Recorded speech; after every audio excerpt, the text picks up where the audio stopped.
सबको मेरा प्रणाम है, नमस्कार है। मैं एसके झा आपका स्वागत करता हूं अपने चैनल पे। आइए मैं आज बात करने वाला हूं सबसे हॉट टॉपिक जो अभी चल रहा है और नाम है उसका सर ब्लैक फंगस। आप देख पा रहे होंगे ब्लैक फंगस हर जगह अवेलेबल है, हर जगह अवेलेबल है। अब पहले हम सर इसके बेसिक से टॉप तक चलेंगे। क्या है ये, क्यों होता है ये, क्या इसके टाइप्स हैं और कैसे हम इससे बच सकते हैं, ये सारी जानकारी मैं आपको आज इस वीडियो में देने वाला हूं। तो पहला तो ब्लैक फंगस है क्या, तो इसका सर दूसरा नाम अगर हम बात करें जिग्मोमाइकोसिस या म्यूकोमाइकोसिस है। इसके दो नाम हैं, एक को जिग्मोमाइकोसिस और एक म्यूकोमाइकोसिस के नाम से इसको जाना जाता है। तो आइए सर हम नेक्स्ट में चलते हैं कि पहले हम जानेंगे फंगस क्या है, तब जानेंगे हम लोग ब्लैक फंगस क्या है। सर बड़ा डर रहा है लोग कि black fungus black fungus black fungus. अभी पूरा मार्केट में कोविड से भी बड़ा राक्षस आ गया है जिसका नाम है ब्लैक फंगस। तो सर पहले हम लोग जानेंगे फंगस क्या है। फंगस को हम फफूंद या कवक भी कहते हैं। ये सर सड़े गले कार्बनिक पदार्थ लगभग सभी कार्बनिक पदार्थ हैं। जितने भी आपके भोजन जो हम लोग खाते पीते हैं वो सारे के सारे कार्बनिक पदार्थ हैं, उससे ये भोजन प्राप्त करता है। और संसार में ये जब जगत प्रारंभ हुआ तब से है, ऐसा नहीं कि आज ब्लैक फंगस आ गया, आज हम लोगों ने सुना तो आज आ गया है।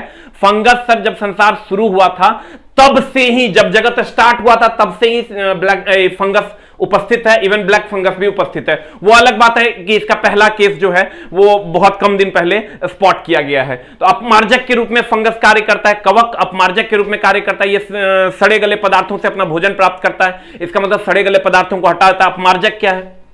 अपमार्जक होता है सर जो साफ करता हो। ये भी सर सड़े गले पदार्थ से चूंकि भोजन प्राप्त करता है तो उसको ये समाप्त कर देता है। उत्तर जगत का कचरा हटाने के लिए हम लोग इसका उपयोग करते हैं कवक का। तो अब हम चलते हैं, कवक तो बहुत सारे हैं। कवक से हम लोगों को दाद खाद खुजली दिनाई एक्जिमा सब होता है। लेकिन सर ये जो कवक है ये स्पेशल टाइप का जानलेवा कवक है जिसको हम लोग ब्लैक फंगस कहते हैं। अब सर हम लोग समझेंगे कि क्या है ये म्यूकोमाइकोसिस। तो पहला ये फंगल इंफेक्शन है, कवक से होता है। दूसरा इसमें आंख की रोशनी चली जाती है। इसमें सर आंख की रोशनी चली जाती है। और भी बहुत सारे कारण हैं आंख की रोशनी के, जिसमें एक कारण ये भी है। ऐसा नहीं कि पता चला आपकी आंख की रोशनी लग रहा है कि कम हो रहा है, लगता है हमको ब्लैक फंगस तो नहीं हो गया, ऐसा कुछ नहीं है। अगर आपको सर आपकी आंख की रोशनी कम हो रही है तो 99% चांस है कि दूसरा कारण होगा, 1% चांस है कि यह कारण होगा। दूसरा आंख की रोशनी का चला जाना या कम होना, जबड़े और नाक की हड्डी का गल जाना, ये सर ब्लैक फंगस का सबसे घटिया केस है। जब आपके जबड़े और नाक की हड्डी धीरे धीरे गलने लगती है। कैसे हम इससे बचें, कैसे हम इससे सेफ रहें, ये भी हम लोग आगे वीडियो में कंटिन्यू करेंगे। 15 दिन के भीतर मरीज का दिमाग गलने लगता है, मतलब ये दिमाग तक पहुंच जाता है और दिमाग सड़ने लगता है। तो सर अब ये सारे लक्षण है ब्लैक फंगस के। तो आगे अगर हम लोग बढ़ते हैं तो इसके लक्षण क्या क्या हैं। सर पहला कि आंख में रेडनेस आ जाएगा, आंख आपका रेड दिखाई देगा। आंख रेड बहुत सारे कारणों से होता है। आप तुरंत साबुन ले लीजिए, साबुन से अपना हाथ मुंह धो लीजिए तो आंख ऐसे देखिएगा तो आपको रेड दिखाई देगा। तो इसका ही मतलब नहीं कि ब्लैक फंगस हो गया। आंख रेड होगा मतलब कुछ ओवर रेड हो जाएगा। और दूसरा कि आंख या नाक के अराउंड भी आपको रेडनेस दिखाई देगा। दूसरा कि फीवर आ जाएगा। तीसरा हेडेक बहुत ज्यादा होगा। फीवर हेडेक नॉर्मल है भाई मेरे, डरने की जरूरत नहीं, ये नॉर्मल भी होता है। 99% चांस है कि नॉर्मली ही आपको ये हुआ हो फीवर और हेडेक। 1% चांस है कि ब्लैक फंगस का अटैक हो। भारत में वैसे अभी बहुत कम है, बहुत ज्यादा डरने की जरूरत नहीं है। उसके बाद कफिंग सर कोविड का भी लक्षण है और ब्लैक फंगस का भी लक्षण है। उसके बाद शॉर्टेज ऑफ ब्रीथ, मतलब सांस लेने में आपको दिक्कत हो रही हो, ब्लड वॉमिट हो रहा हो, या आपका मेंटल स्टेटस जो है वो अल्टरनेट हो रहा हो, मतलब अल्टर्ड कर देगा ये मेंटल स्टेटस को, मतलब सोचने समझने की शक्ति धीरे धीरे अल्टर्ड होने लगेगी। तो आप समझ लीजिए कि ये कहीं ना कहीं लक्षण है। लेकिन ये सारी की सारी चीजें अन्य चीजों में भी इसके लक्षण है, तो बहुत ज्यादा हड़बड़ाने की जरूरत नहीं है। हम बार बार बोलते हैं कि 99% चांस है कि ये अन्य चीजों के ही लक्षण हो, 1% चांस है कि आपको ब्लैक फंगस हो सकता है। अब जानते हैं हम सामान्य जानकारी।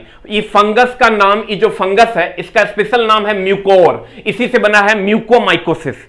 और दूसरा म्यूकोर पाया जाता है गीली सतह पर, जहां पर गीली सतह होती है वहां पर यह फंगस पाया जाता है, सूखे सतहों पर नहीं पाया जाता है।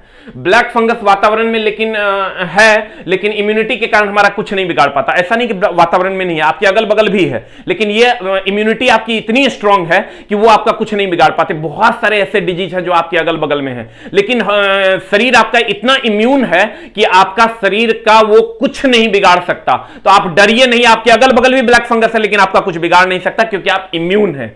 तो उसके बाद इसका सर अब उपाय क्या क्या है? तो इसके सर मेडिसिन अवेलेबल हैं, बहुत सारे मेडिसिन अवेलेबल हैं भारत में, 3-4 मेडिसिन तो फ्रीक्वेंटली अवेलेबल हैं, आपको एकदम टेंशन लेने की जरूरत नहीं। और दूसरा, मेडिसिन अगर आप लेट करते हैं, अगर 1 सप्ताह के अंदर ये स्पॉट नहीं होता, इसका टेस्ट बायोप्सी टेस्ट है। बायोप्सी टेस्ट मतलब कैंसर का टेस्ट भी होता है, और बायोप्सी टेस्ट का मतलब होता है मांस का एक छोटा सा हिस्सा ले जाकर लैब में टेस्ट करना, उसी से इस बीमारी का पता चलता है। अगर ये इस पीरियड से आप नहीं बच पाए तो फिर आपका सर्जरी हो सकता है। दूसरा, मेडिसिन कॉस्ट जो है 9,000 पर डे है और लगभग 21 दिन तक, बहुत कॉस्टली मेडिसिन है। तो थोड़ा सा ये डराने वाली बात है, सरकार को इस पर ध्यान देना चाहिए। उड़ीसा में पहला ब्लैक फंगस का केस मिला था कोविड-19 के पेशेंट में। तो आप कहिएगा कोविड-19 का और ब्लैक फंगस का क्या रिलेशन है? तो इसको भी हम लोग आगे कंटिन्यू करने वाले हैं कि ब्लैक फंगस और कोविड-19 का क्या रिलेशन है।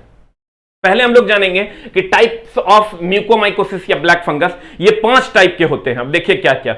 एक तो होता है राइनो सेरेब्रल, जो कि आपका साइनस और ब्रेन यानी नाक और दिमाग, ये 2 जगह इफेक्टेड करता है। ये पल्मोनरी जो है दूसरा, ये लंग्स को इफेक्टेड करता है। तीसरा गैस्ट्रोइंटेस्टिनल, ये जो है प्रीमेच्योर बेबी जो होता है, जो कम समय से पहले जिस बच्चे का जन्म होता है उसको ये अफेक्टेड करता है। और उसके बाद है कॉस्टेनियस, ये स्किन को सर, उसके बाद कॉन्टेनियस ये स्किन को, और डिसएमिनेटेड ये ब्लड स्ट्रीम को, ब्लड स्ट्रीम मतलब हार्ट को, लंग्स को, जहां जहां ब्लड सर सर्कुलेट होता है वो सारी चीजों को ये इफेक्ट करता है। तो ये 5 प्रकार के सर आपके म्यूकोमाइकोसिस हैं उपलब्ध। अब सर इससे बचें कैसे? बचेंगे कैसे सर? कैसे बचे ब्लैक फंगस से? तो मास्क लगाइए आप। तो स्वेल से आप मिट्टी से, अगर आप कंस्ट्रक्शन साइट पे काम कर रहे हैं, कंस्ट्रक्शन साइट जहां पर मिट्टी धूल वगैरह का काम हो, वहां आप मास्क जरूर पहनिए। दूसरा, मिट्टी और काई, काई मतलब समझ रहे, कजली वगैरह जो घर पे नहीं लग जाता है, पानी वगैरह में कजली लग जाता है, तो कजली वगैरह को जब आप छूते हैं तो दस्ताना, ग्लव्स और शूज वगैरह का उपयोग करें। अगर कजली वगैरह में आपको काम करना है, मिट्टी वगैरह में अगर आपको काम करना है, तो अगर हो पाता है, बहुत ज्यादा आपका मिट्टी वर्क है तो आप इस पर जरूर काम करें।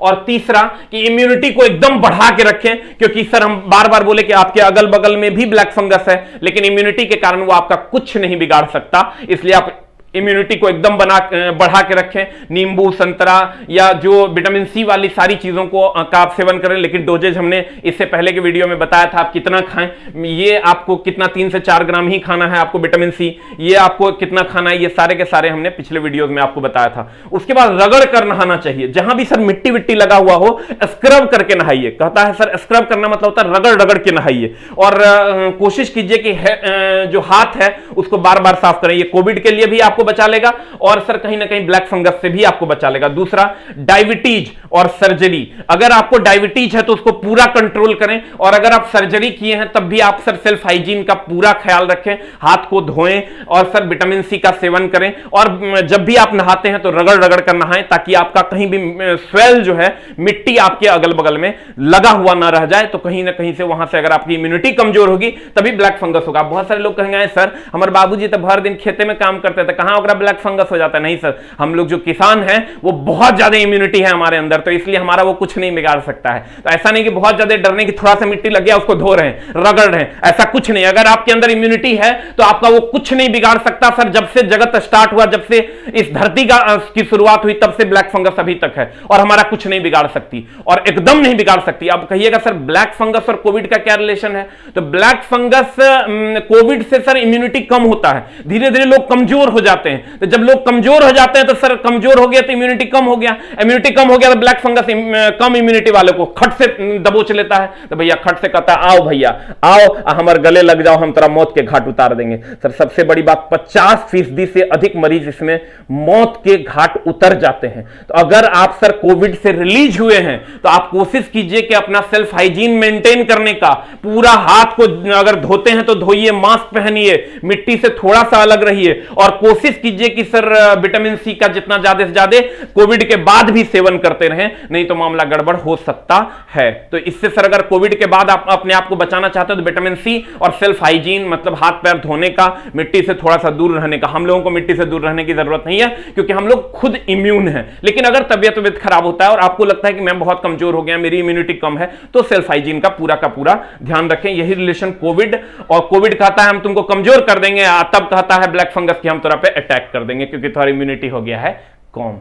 अब आगे बढ़ते हैं सर कि शुगर जो है वो हाइपोग्लिसीमिया, नॉर्मल लेवल और हाइपरग्लिसीमिया, ये जो हाइपरग्लिसीमिया वाले हैं, जो हाई डायबिटिक हैं, हाईली डायबिटिक जो हैं, उनको सर इसमें ब्लैक फंगस का डर है, वो थोड़ा सा ज्यादा परहेज करेंगे। उसके बाद जो कोविड के पेशेंट हैं उसका भी इम्यूनिटी कम हो जाता है, इसका भी इम्यूनिटी कम हो जाता है, तो इसका जब इम्यूनिटी कम हो जाता है तो ये भी थोड़ा सा सर परहेज करेंगे, सेल्फ हाइजीन का मेंटेन करेंगे, साफ सुथरा रहने की कोशिश करेंगे, विटामिन सी का सेवन करेंगे। उसके बाद जो स्टेरॉइड ले रहे हैं, स्टेरॉइड सर इस दवाई का नाम अभी खूब आ रहा है, ब्लैक फंगस का जब से शुरुआत हुआ है, इसकी चर्चा जब से शुरू हुई है। तो स्टेरॉइड क्या है सर? ये कोविड-19 पेशेंट को दिया जाता है। तो सर जब ये दिया जाता है हाईली स्टेरॉइड, जैसे आप देखिए कभी कभी बुखार लग जाता है, बुखार लगने के बाद आप बहुत कमजोर हो जाते हैं, कहते हैं बाप रे बाप टाइफाइड हुआ है, 3-4 दिन तक तो होश नहीं हो रहा है, होश नहीं हो रहा मतलब आपकी इम्यूनिटी कम हो रही है, इम्यूनिटी कम हो रही है मतलब स्टेरॉइड आपने लिया है। तो स्टेरॉइड अगर आपने लिया है तो सर इम्यूनिटी जैसे ही कम होगी, ब्लैक फंगस का अटैक होना लगभग लाजमी है। उसके बाद आप एचआईवी और एड्स, ये तो ये सर बीमारी है ऐसा है जिसमें इम्यूनिटी एकदम कम हो जाती है, सर्दी खांसी बुखार होने लगता है पेशेंट को और धीरे धीरे वो मौत के घाट उतर जाता है। इन पेशेंटों को भी बहुत ज्यादा संभल कर रहने की आवश्यकता है। सर्जरीज इन्होंने करवाया है, जो लोग सर्जरी करवाए हैं उनको, उनका भी सर आप सोच सकते हैं सर्जरी करने के बाद कहते हैं ना बाप रे ऑपरेशन हुआ है, होश कहां है हमारा, मतलब इम्यूनिटी डाउन है, इम्यूनिटी डाउन है मतलब विटामिन सी का सेवन करें, और विटामिन सी का सेवन करें और कोशिश करें लिमिट मात्रा में सेवन करें और कोशिश करें कि सेल्फ हाइजीन को मेंटेन रखें, तो बहुत आसानी से बच सकते हैं। अब इसमें देखिए नॉर्मल आदमी कहीं नहीं है, ये सब अननॉर्मल आदमी है, तो नॉर्मल आदमी को डरने की जरूरत नहीं है। अब भैया अगर हाई डायबिटिक है तो उसको एकदम डरने की जरूरत है, वो सेल्फ हाइजीन में बहुत ज्यादा डरने की जरूरत नहीं, सेल्फ हाइजीन मेंटेन रखने की जरूरत है। जो कोविड-19 से पीड़ित है सेल्फ हाइजीन मेंटेन रखिए, विटामिन सी का सेवन करते रहिए, ऐसा नहीं कि कोविड खत्म हो गया।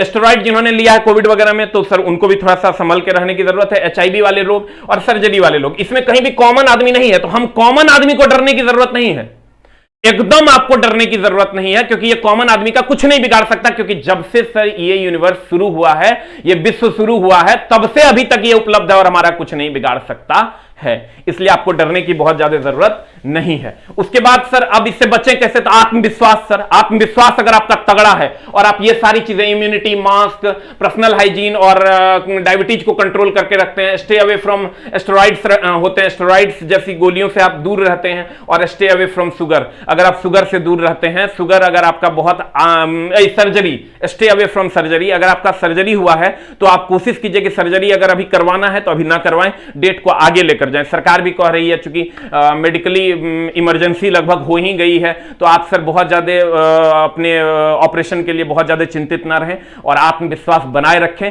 आप बिलीव कीजिए ये जो ब्लैक फंगस है सर जनरल सामान्य आदमी का कुछ नहीं उखाड़ सकता। आप स्वस्थ रहिए, अपना आत्मविश्वास मेंटेन कीजिए और अपने मेंटल स्टेटस को यहां रखिए, ब्लैक फंगस का बाप भी आपका कुछ नहीं बिगाड़ सकता। नमस्कार, thank you very much, love you all.